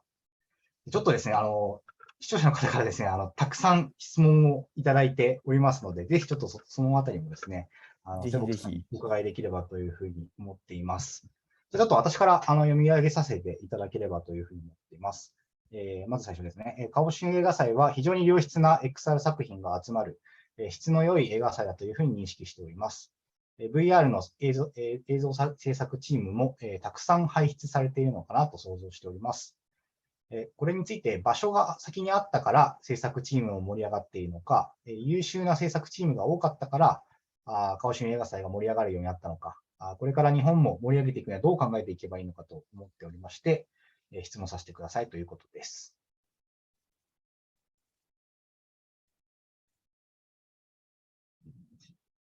All right, so it's just a question of eggs and hens, eggs and chicken. I mean, that is all important. I mean, for us, I think that the most important thing is how do you connect these creators. So there are a bunch of people who are really good at coding, and there are a bunch of people who are really good at animation, good at storytelling, good at different kinds of different fields. So how do you make good VR experiences? The most important thing is to link them up. So if I can link this good animator to this good coder, then they can make good VR experiences. So that is the original idea of VR Film Lab, was trying to maintain or to create more connections between local creators. So for them, the connection is just not just to say hi, okay, so let's have a drink and that's all, but also to let them know that what exactly this person is good at and what exactly that person is good at. And then once they start the conversation, those creators are really, keen to talk about their own idea, then they can, the chemistry will be made. And then that is the reason we can, still see a lot of people who work together, even though they don't have our funds, or they still wants to do another projects together. And another thing is that when it comes to our film festival, we'll do the project presentation for those Kaohsiung VR originals, and also a talent workshop projects. So they will have a 5 minutes pitching to all the audiences. So they will have to really think clearly about their projects, and then they can talk about their projects fluently. And then when they pitch their project to the audiences, there might be some people from maybe animator company, from coding company, from game engine company. Then they can form, if they find it interesting, they can form the alliance or the collaboration. Yeah, that is what we do. ありがとうございます。今まさに我々がやっていかなければいけないことなのかなというふうにお話を聞いていて、はい、大変勉強になりました。ちょっと時間がないので、どんどん行きたいというふうに思います。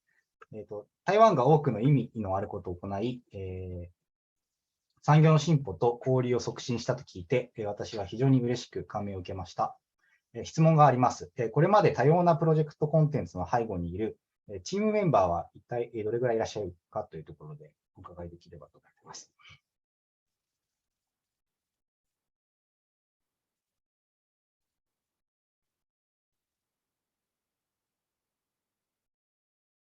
そうですね。チームメンバーが何人いらっしゃるかということで、はい。Okay, so we have a relatively small team, about 8 people, doing everything. It's I know it's hard to imagine, but yeah, but with I guess yeah, we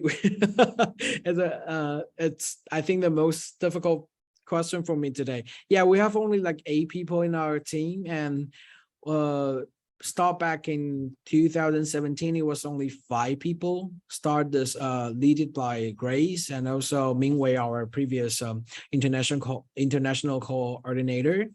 And we kind of like at the beginning we try to explore everything, you know, just like a really curious kid when you're put in a really, you know, amazing world. And until now, we're trying to make it more organized way. And also the technical manager, we have one technical manager who was there, Marcus, who was there from the beginning until now, and also one international coordinator, and one theater manager, and also the administrative specialist, and also one with a competition and other things. Yeah, that is, and also technical assistants. Yeah, but we'll still have the part-time workers for the VR Film Lab theater, not just us to, you know, rotate. No. Yeah, we have the staff over there. Yeah.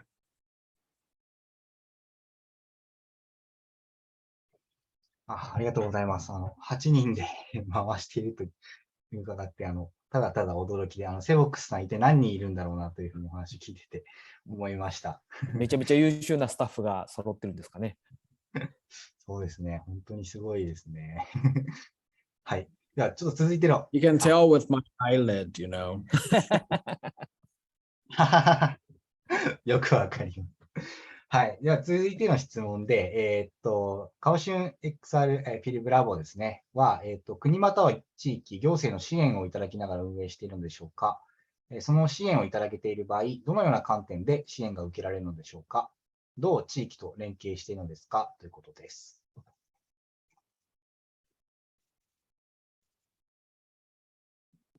Okay, so basically, Kaohsiung VR Film Lab project was supported by the city government and also the central government. Especially, we always try to explore the boundaries of the new technology. So what we are doing was trying to match the 5th generation internet services with the VR experiences itself. So that helps us to grab the funds by the central government. So yeah, it's actually a governmental funded project, but at the same time, we don't receive private company financing. Actually, because for this kind of project, we would do it like a really neutral way, and all the motivation was trying to form a better community. So under this kind of circumstance, by supporting by a private corporation would be kind of like another good way for us in Taiwan. But we still, you know, if we want to achieve more, we still need more funding in the future. So unless like as long as we can maintain this quality, then that we are open to any kinds of funds.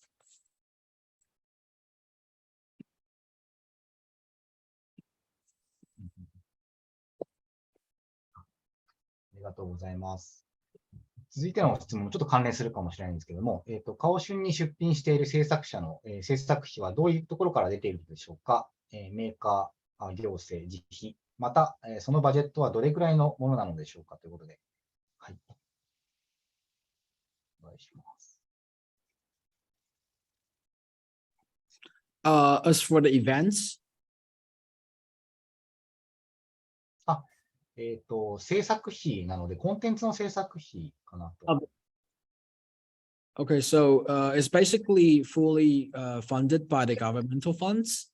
And we also have a good partners with PTS TV television, the public television in Taiwan, who is really a good support because, you know, nowadays, if you are doing a really executive VR experiences, 5 million NT dollars or 3 million NT dollars is not enough. So the public television station in Taiwan, they kind of like sense the possibility of VR experiences. So they help us on supporting different kinds of VR experiences that we have already supported. So with their grants, the crew can make like much more than just only having our funds.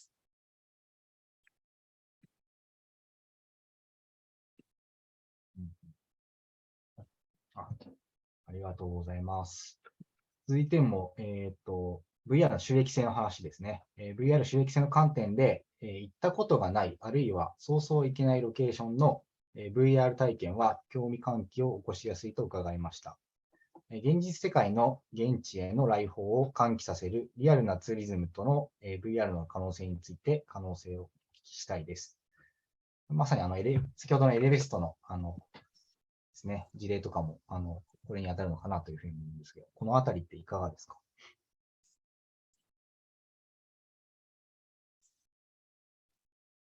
あ、Yeah, so sorry, I didn't get the question. ですね。はい。Okay. はい。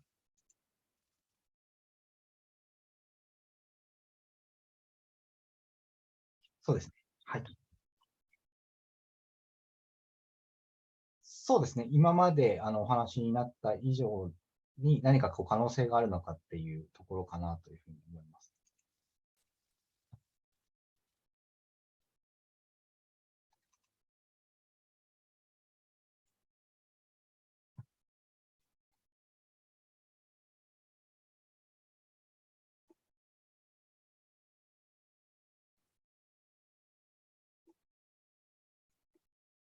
Oh, all right. So, but it still depends on like you're not. Some of the companies all around the world they've done some series of sightseeing or the tour guides in a specific place of a city or a country or maybe just a mountain. Yeah, but still, it's hard for us to do everything in like every city and every mountains or every stunning views of all these tourist spots. So yeah, it's a good charm for people to go like have the intention to go to these places. But what I want to mention is that for those who are not that able to travel, for example, for elder people who is not really good at walking or who are not who don't really feel comfortable of taking long flights to another countries. For them, the only way for them to experience the sceneries and also the beauty of some places is through the VR experiences. I don't know if you have watched the movie called Inception. There's a really impressive, memorable scene when Leonardo DiCaprio was entering a basement, seeing a lot of elder people who go there and sleeping and dreaming. And he asked the host of the place, like, what are they here for? And they told the Leonardo that they come here to be awake. By this is a kind of metaphor for those who are not able to travel anymore. This might be the only way for them to have a sense of what exactly is happening in those places they are not able to go. And also the EVE, the dance with Eve, the VR experiences also help one of the jury member, Mr. Huang, who is not really good at walking. And after watching the VR experiences, he feels like he can dance again. So I think VR experiences should not be. It could be used as a promotional approach for people to really, travel or something. But what is more precious is for those who cannot do those things to have a chance, one more chance to really experience everything. Sorry, it's a bit, but yeah, that is what I want to answer. ありがとうございます。そうです。ちょっと時間が迫ってきてまして、10分ほど延長させていただければというふうに思います。続いての質問に行きたいと思いまして、もう本日は大変ありがとうございます。本日は大変勉強になりましたと。で、今後、台湾モデル、カオシュンモデルを日本は参考にして、XR を進めていくべきだと感じましたと。そこで、質問なんですが、日本の、クリエイティブコミュニティにも、台湾の方、カオシュンの方を巻き込んでいくにあたり、どんな、日本の文化が好きなのか、日本としてどんなポイントを打ち出していくべきか、みたいなところをお伺いできればというふうに思っています。Wow, I think this this question should be asked to Katsu-san, right? I mean, for an outsider, like I love Japan. I've been to Tokyo for like 3 times, and it was like the perfect city to travel for me. But as for the cultural part, I think you have to dig in yourself because. For example, I'll just give a brief example. For example, if Katsu-san is coming to Kaohsiung and I would like to take him to some places, then I would think of those places I never go. You understand me? Like I don't go those tourist places when I'm free. But if you're coming to Taiwan, I must show you those places. So the idea is that I think you will be the most you have the most understanding of what is the special parts of your culture. Yeah.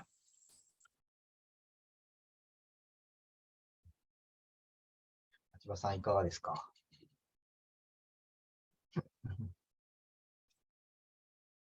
町尾さんミュートかもしれない。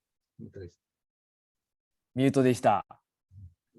どうなんですかね。なんかでもこれからどんどんその辺カオシュンのフィルムラボと醸成させていきたいですよね。なんかもっともっとコミュニケーション取ってお互いにとってなんだろう、お互いが上がっていくようなそういうカルチャーが作れたらいいかなっていう。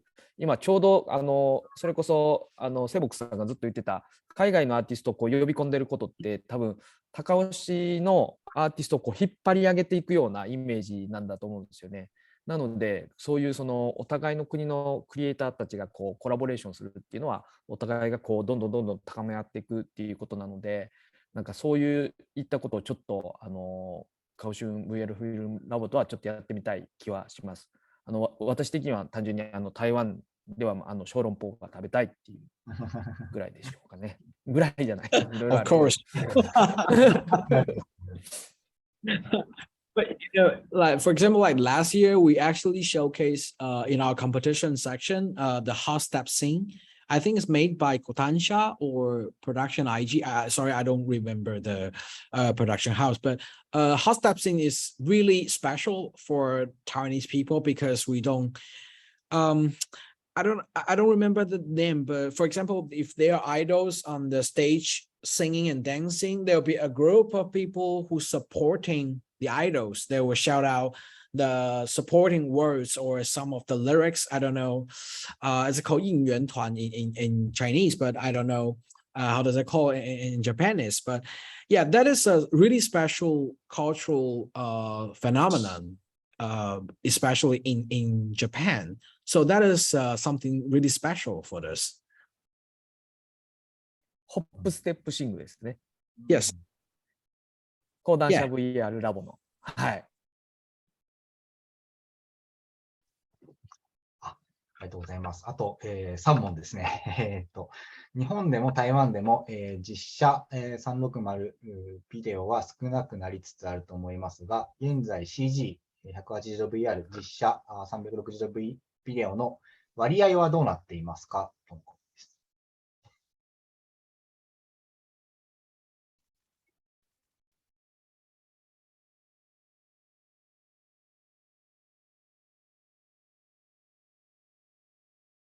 It's really interesting because we were just talking about this year. So basically back in 2017 and 18, all the VR originals by Kaohsiung VR FILM LAB was actually VR 360 shooting, a live action shooting. And this year, 2022, all the VR FILM LAB originals are basically animation. That is a really, really interesting part that the creators are gradually moved from a switch from the live action shooting into animation, because that is feedbacks I received, because they think that the animation could expand the possibility when you are in the virtual reality atmosphere. Because if you are only shooting live action, then sorry, then it's they have the restriction. But also we have seen a lot of good VR 360 in recent years. For example, one is In the Mist, as I mentioned, by Dongyan Zhou, the Taiwanese good, very talented theater director. And also there's one was nominated by Venice this year, is by Singing Chan, which is also a Taiwanese talented director, and who made a really, really wonderful quality of VR 360. But you know, I have to be fair that for the recent observation, we think that animations are kind of like surpass like more than the live action shooting for the recent years. I have to agree with that.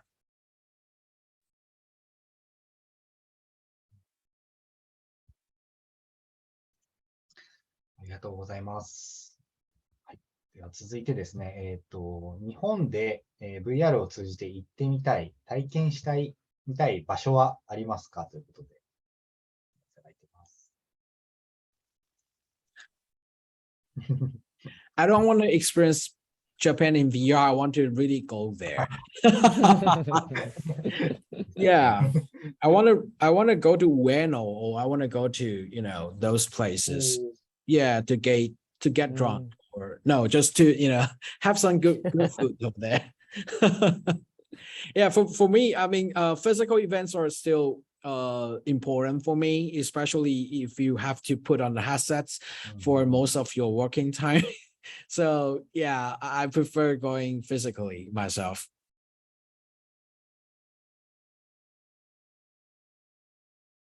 ありがとうございます。ぜひちょっと施設の方ができましたら、日本にお越しいただければというふうに思ってます。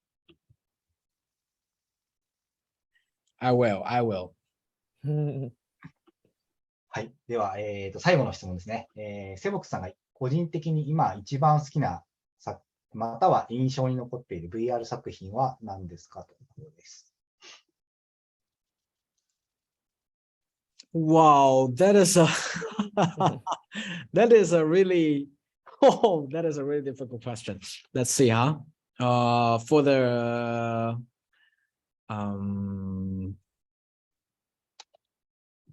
wow. Can I all right, for I can say some. Wait a minute. I haven't. I don't know if it's if I can talk about this, but in our competition section this year, I found Japanese VR experiences is really good.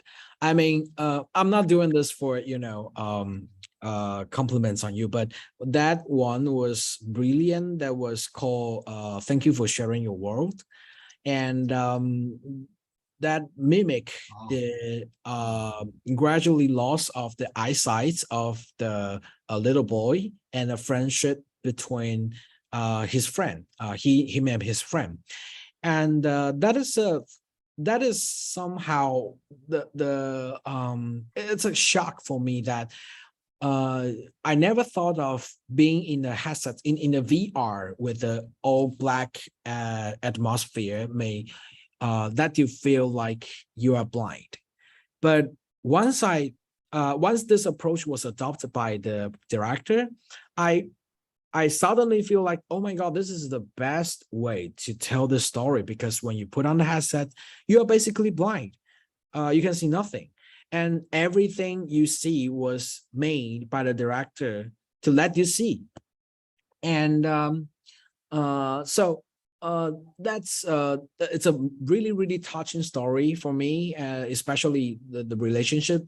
But what I am the most impressed by the experiences is that how the director think of this approach of making this, because just like I said, you never think of, because you for my understanding, if I'm going to watch something, I want to experience, when I put on the headsets, I expect to see something, right? I expect to see beautiful things. When I go to restaurant, I expect to eat good foods. But it's just like you are going to the restaurant and they provide you for the foods, maybe in Africa, for those people who has less foods than you. And it was like, that's a shock for you to understand how exactly the feeling of this blind little boy.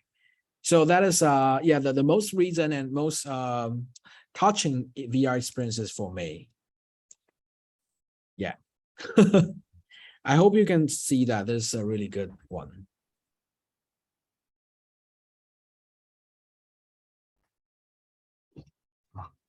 ありがとうございます。講談社 VR ラボさんの作品ですね。これから日本でも見れるようになるんですかね、牧野さん。とりあえずベネチアに今ノミネートしているので、まだあれじゃないですかね。当分はちょっと見れないかもしれないですね。なるほど。楽しみですね。ある意味ちょっとこう言ってはあれなんですけど、ライバルですね。私たちも。なるほど。I'm sorry about that. 一応タイプマンという作品をちょっとプロデュースしているので。そうですよね。ありがとうございます。セボックスさんも見てね。Yeah. Oh, right. The Type Man. Yes. I played it really good. I mean, with the, can I spoil that? No. Can I do the spoiler? In the last scene, it was amazing. I hope I can be there for like a longer time. You know, I touch every letter, the characters, every button on the type machine, and it was like, all right. Talking about this, Type Man give me the feeling that that is what VR is made for. I mean, if you feel like, we have to watch a lot of VR experiences annually, and people talked about serious things, really heavy things, and it's really sometimes after I finish one experience, it's hard for me to breath. And Type Man gave me a really refreshing idea of a refreshing feeling when I finished the experiences, is that, wow, this is playful and this is joy, because you can play with your friends, right? But after that, you still feel a melancholy beneath the joyness, and you still feel like, all right, I cannot spoiler on that, but you still feel something, and that is yeah. So that is really fun, and I think that is for me as it's really relaxing and it's refreshing, and also when you finish that all, then it keeps on going into your mind. I really like it. I hope you don't mind about me talking about the rival. Yeah. 大丈夫です。はい、ありがとうございます。それではですね、最後に、セボックスさんから今年度の XR ドリームランドについてご紹介いただけるということで、お願いできますでしょうか。Okay, so this year we are going to make our events physically again, and so 2022 Kaohsiung Film Festival XR Dreamland. This is the key visual of the our film festival. So the theme of the film festival will be Evil Universe. So for the traditional films, it talks about the different aspects of the evilness. For example, it could be war, it could be fascist, and also it could be bully, it could be any kinds of evilness. So as a comparison in the XR Dreamland, we want to stand in the opposite of the evilness, but doesn't necessary to be goodness when it's in the opposite of evilness. We can tell. So what is the most interesting way is to let the audiences to find out when they have so many things to enjoy, to dig in. When they watch all the experiences, they can decide which is good. So we have like a double meaning of goodness, right? One is to be, I'm a good person, or this product is good. So we want the audiences to find their own goodness in our XR Dreamland. So we collect 36 XR experiences, including 22 in competition, and also 6 VR originals by Kaohsiung VR FILM LAB, and 1 residency project, and also 7 XR panorama this year. And the dates will start from 14th in October until the end of October. And besides from VR experiences, we also have MR and AR experiences, and also VR immersive theater, which is a theater play that requires you to wear VR headsets. And what do we have? We have some really good events. We have cool concerts happening. I cannot tell you that much. So please follow us on Twitter if you can find us at KFF XR Dreamland, and we'll be sending a lot of useful information for you. And for you to know that if you come to Taiwan this year, you still have to be in the quarantine hotel for 3 days. So it's a little bit difficult, but we really hope you can come this year.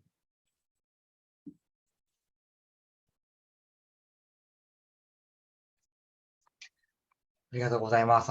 大変興味深いテーマで、メインビジュアルもすごく、かわいいというか、面白くて、Yeah, the idea of the key visual is actually, you can see a lot of candy wraps in the key visual, is because that you never know once the candy, it looks like a candy, but you have to open it, unwrap it, and then eat it.